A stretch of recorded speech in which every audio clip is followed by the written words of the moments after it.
امروز میخوایم در مورد یک حقیقت تلخ امرویتان صحبت بکنم.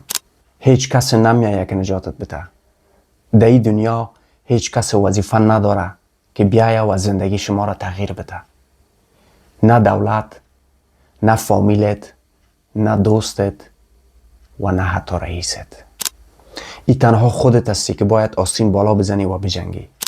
اگر امروز از زندگی ناراضی هستی، اگر فقیر هستی، اگر احساس میکنی که در زندگی عقب ماندی، یگانه کسی که میتونه ایره تغییر بده او فقط خودت هستی.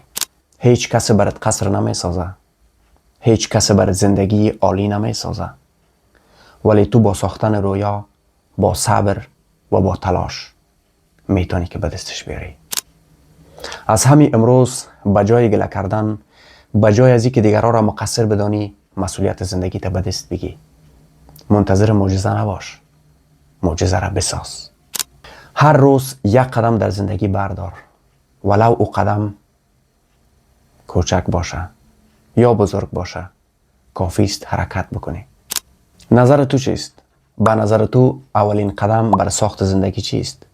و فراموش نکنی تو ساخته شدی برای بیشتر از این چیزهایی که فعلا در زندگی داری.